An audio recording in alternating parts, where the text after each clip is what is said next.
তার দল নিষিদ্ধ করবে। তুই কর বেটা, করতে পারবে? ডক্টর ইউনূসের গভর্নমেন্ট, আমি চ্যালেঞ্জ দিয়ে বলতেছি, ডক্টর ইউনূসের গভর্নমেন্ট কোনোদিন আওয়ামী লীগকে নিষিদ্ধ করতে পারবে না, পারবে না। এখানে এটা করলে পরে সারা দুনিয়া এটাকে গ্রহণ করবে না, আওয়ামী লীগ ফিরে আসবে।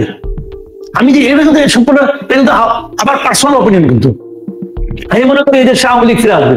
কারণ আওয়ামী লীগ একটা বিরাট দল, আওয়ামী লীগের শিকড় অনেক গভীরে, সারা দেশে আওয়ামী লীগের নেতাকর্মী আছে। যে যত চেষ্টা করুক, ওই যে আসিফ মাহমুদ সজীব ভুয়া বলছে আওয়ামী লীগ সে নিশ্চিহ্ন করে দিবে, হ্যান করুক, এইগুলো বোগাস কথাবার্তা ভাই, এগুলো ছোট বাচ্চা মানে পোলাপনের কথা। যে লোকগুলো তৌহিদি জনতার নাম দিয়ে এগুলো করতেছে, তারা যে আওয়ামী লীগের লোক, এটা প্রমাণ করেন আপনি? তাহলে কেন বলবেন তারা এটা করছে? তা না, সরকার আসলে তামাশা দেখে এবং নিজেরা তামাশা করে। যে শেখ হাসিনা দেশে নাই, তার বাবার একটা বাড়ি যেটা ব্যক্তি মালিকানায় নাই, ট্রাস্টকে দিয়ে দেওয়া হয়েছে, প্রকারান্তরে এটা প্রপার্টি অফ গভর্নমেন্ট, এটা পাবলিক প্রপার্টি হয়ে গেছে। সেটা ভেঙে গুড়িয়ে দিয়ে আপনারা আসলে এই সরকার আসলে একটা রাজনৈতিক প্রতিহিংসার পরিচয় দিয়েছে। আজকে আন্তর্জাতিক নারী দিবস উদযাপন করতেছেন কখন? যখন 8 বছরে একটা শিশু ধর্ষিত হচ্ছে, ওই মৃত্যুর সঙ্গে পাঞ্জা লড়তেছে। যখন ঢাকা ইউনিভার্সিটির মতো এলাকায় প্রকাশ্যে একজন লোক যায় না, ওনার মাপ নিচ্ছে, ওনার দিয়ে কতটুকু জায়গা ঢাকলো কতটুকু ঢাকলো না সেটা সে প্রমাণ করার চেষ্টা করছে। সেই সময় উনি আন্তর্জাতিক নারী দিবসে বসে কি বলতেছেন যে ফ্যাসিস্ট, পতিত ফ্যাসিস্ট সরকারের যারা নাকি লোক ছিল, তারা নাকি বিপুল অর্থ খরচ করে নৈরাজ্য সৃষ্টি করতেছে। তাহলে যে লোকটা কালকে ধরা হলো, সে কি ফ্যাসিস্ট সরকারের টাকা হাই করছে? এবং সেই মামলা সেই মেয়েকে উদ্র করতে হয়েছে চাকরির মুখে পড়ে। তাকে যে লোকগুলো ছাড়াই নিয়ে আসলো ইয়ের থেকে, আদালত ইয়ের থেকে থানায় দিয়ে তারা যে নাটক করলো, তো সেই লোকগুলিকে ধরা হয়েছে? ধরা হয় নাই তো। তাকে অথচ ওই যে লোক মাপ নিছে, তাকে আপনি ফুলের মালা পাগড়ি সব পরাই দিয়া তাকে আপনি মুক্ত করে নিয়ে আসলেন নতুন জামাইয়ের মতো। এগুলো তুমি করতে দিলেন না দিলেন? তাহলে এখন উনি দায় চাপাচ্ছেন ফ্যাসিস্ট সরকারের উপর, তার লোকদের উপর, তাদের টাকার উপর।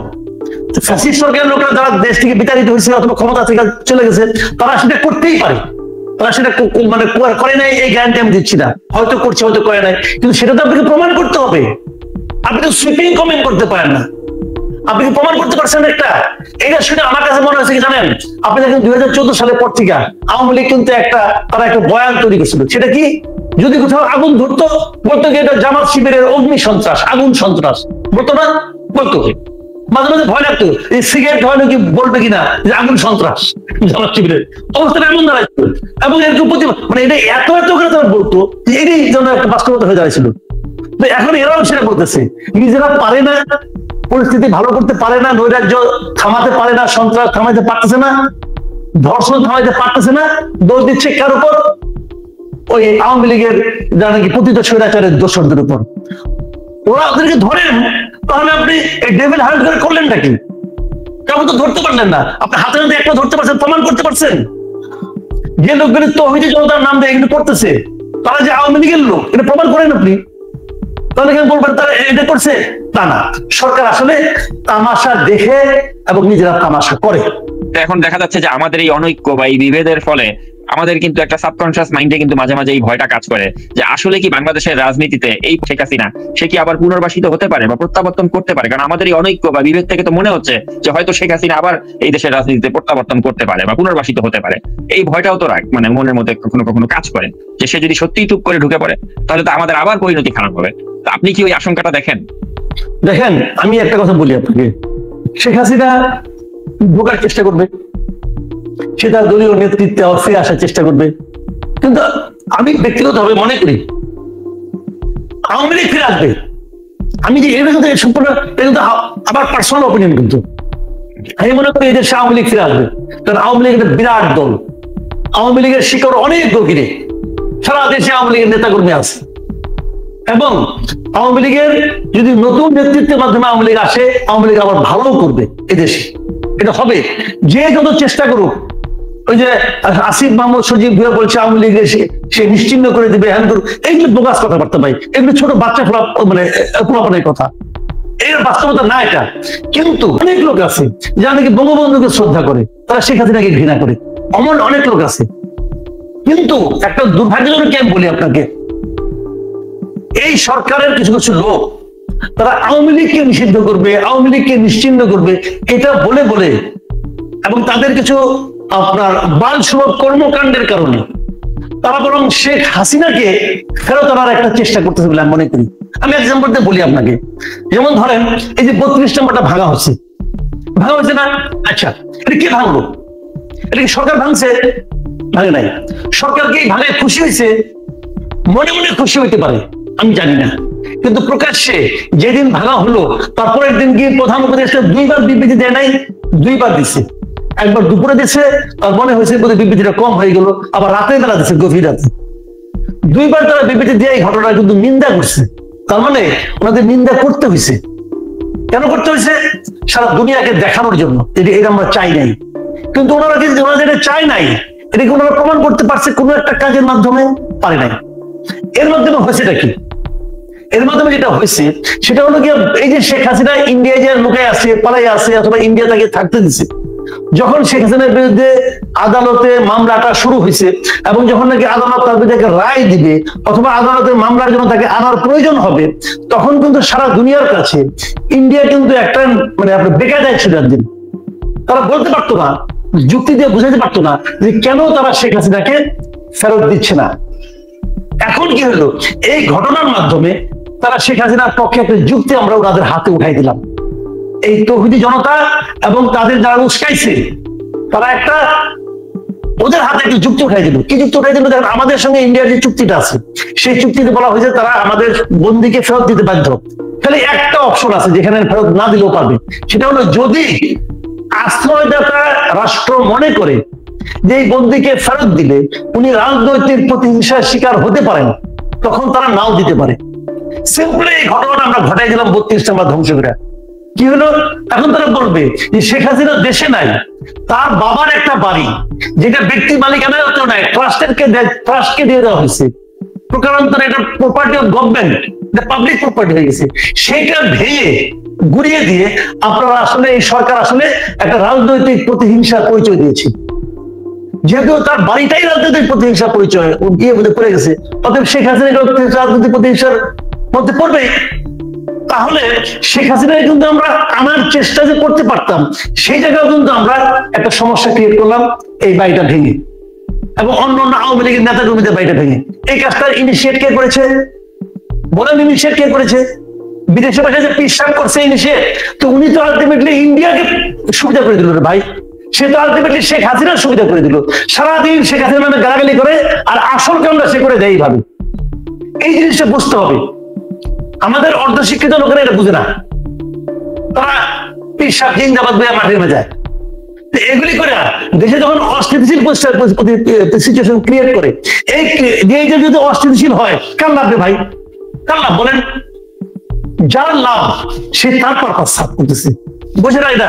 এবং এটা গভর্নমেন্ট পরে বুঝতে পারছে যে গভর্নমেন্ট এটা কি করবো, গভর্নমেন্ট তার পাতা ফাঁদে পা দিছে, এখনো দিয়ে যাচ্ছে। এইটাই হলো ট্র্যাজেডি আমাদের। আরেকটা জিনিস বলে শেষ করি শেখ হাসিনার ব্যাপারটা নিয়ে, যে যখন বলছে আমরা আওয়ামী লীগকে নিষিদ্ধ করবো, যেহেতু এখন পর্যন্ত আওয়ামী লীগের স্বীকৃত নেতা হলো শেখ হাসিনা, তো আওয়ামী লীগের যারা মাঠ পর্যায়ে যায় নাকি লোকজন আছে, একদম তৃণমূল পর্যায়ে, তারা কিন্তু হতাশ হয়ে যাচ্ছে যে আমাদের নিষিদ্ধ করতেছে, তাহলে আমরা এর প্রতিবাদ করতে হবে, এটাকে প্রতিরোধ করতে হবে। এবং প্রতিরোধ করার জন্য তারা এখনকার পর্যন্ত দৃশ্যত যে নেতা শেখ হাসিনার সঙ্গে মিলে গেছে, তারা ভাবতেছে ওনাকে নিয়েই ফিরতে হবে। অথচ সরকার যদি বলতো যে আওয়ামী লীগের প্রত্যেকটা করাপ্ট লোকের, প্রত্যেকটা ক্রিমিনাল লোকের আমরা বিচার করব, কিন্তু আওয়ামী লীগের মতো থাকবে, আওয়ামী লীগ নতুন নেতৃত্বে গড়ে উঠুক, যদি এটা সরকার বলতো, তাহলে শেখ হাসিনা এবং তার এই করাপ্ট এবং ক্রিমিনাল যে লিডারশিপ আছে, এরা কোনোদিন বাংলাদেশে আসতে পারতো না, কোনোদিন রাজনীতিতে আসতে পারতো না, নতুন লোকের মাধ্যমে আওয়ামী লীগ গড়ে উঠতো। কিন্তু তারা ওইখানেও একটা বোকামি করছে, এবং সেই বোকামিটা কিন্তু ওই মানে বাইরের প্রেসক্রিপশনই হয়েছে। এবং সেই বোকামিটা কি দল নিষিদ্ধ করবে, কর বেটা, করতে পারবে? ডক্টর ইউনূসের গভর্নমেন্ট, আমি চ্যালেঞ্জ দিয়ে বলতেছি, ডক্টর ইউনূসের গভর্নমেন্ট কোনোদিন আওয়ামী লীগকে নিষিদ্ধ করতে পারবে না, পারবে না। যদি এটা করলে পরে সারা দুনিয়া এটাকে গ্রহণ করবে না। কারণ দেখেন না আপনি, জাতিসংঘ যখন রিপোর্ট দিয়ে গেল অনেক কথা কইছে, এক জায়গায় কিন্তু বলে দিচ্ছে তারা কোনো দল নিষিদ্ধের পক্ষে না। ইউরোপিয়ান কান্ট্রি গুলো তো পৃথিবীর কেউ এটাকে সাপোর্ট করবে না। তো সবচেয়ে বেশি মানে যেটা আমাদের কাছে খুব বেশি আমাদেরকে কষ্ট দিয়েছে সেটা হচ্ছে যে এই যে গণ অভ্যুত্থানে যারা আহত হয়েছে বা যারা চোখ হারিয়েছে তাদের অনেকেই কিন্তু এখনো পর্যন্ত ঠিক মতো চিকিৎসা সেবা পায়নি, এখনো পাচ্ছে না। তো আমরা সব ধরনের ব্যর্থতা, অযোগ্যতা এগুলোকে যদি একপাশে রেখে দেই, কিন্তু এই যে যারা আহত হয়েছে তারা যে ঠিক মতো চিকিৎসা সেবা পাচ্ছে না, এই ব্যর্থতাকে কি আসলে কোনোভাবেই এটা কি মানে ক্ষমা করা যায়? এই ব্যর্থতাটা, এই পার্টিকুলার ব্যর্থতাটা নিয়ে আপনি কি বলবেন? দেখেন, এই ব্যর্থতাটা এটা মানে ক্ষমার অযোগ্য ব্যর্থতা, ক্ষমার অযোগ্য ব্যর্থতা। এইখানে আমি বললাম রে ভাই, যে ঝামেলাটা কোথায় হয়েছে, এদের মানে আহত হওয়ার ঘটনা, যারা আহত হয়েছে তাদের পেইনটা কেউ বুঝে না, বিশ্বাস করেন কেউ বুঝে না। একবার তারা মিছিল করে এসে একদম হোটেল ইন্টারকন্টিনেন্টালের সামনে পর্যন্ত চলে আসলো, সেখান থেকে 50 গজ দূরে যমুনা, ডক্টর ইউনূস ওই বাসায় থাকেন। আমি সেই রাত্রে একটা টিভিতে টকশোতে বলছিলাম যে আমার জানতে খুব ইচ্ছা করে ডক্টর ইউনূস কি ঘুমাতে পারছেন, আমার জানতে খুব ইচ্ছা করে। তখন শীতকাল ছিল, এই শীতের মধ্যে যখন এই লোকগুলো, আহত অসুস্থ লোকগুলো হুইল চেয়ার নিয়ে খোলা রাজপথে বসে আছে, তখন ডক্টর ইউনূস কি গরম কফির কাপে চুমুক দিচ্ছিলেন নিজের শরীরে উষ্ণতা বৃদ্ধির জন্য? আমার এটা জানতে খুব ইচ্ছা করে। অথচ ডক্টর ইউনূস কে ছিলেন রে ভাই? জেলে যেতেন, জেলে। সেখান থেকে এই লোকগুলোর যে অবদান, এই লোকগুলোর যে ত্যাগ স্বীকার, সেটার কারণে আজকে উনি এখানে আসছেন। এদের প্রতি তার কোনো ফিলিংস কাজ করে না। আমি বললাম না যে কোনো একটা উপদেষ্টা যদি আহত হইতো, গুলিবিদ্ধ হইতো, চোখ নষ্ট হইতো একটা উপদেষ্টা, তাহলে এদের দুঃখটা তারা বুঝতো।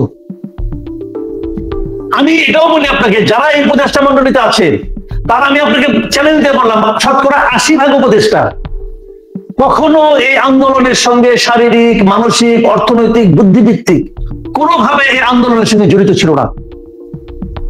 নূরজাহান বেগম স্বাস্থ্য উপদেষ্টা হয়ে গেছে।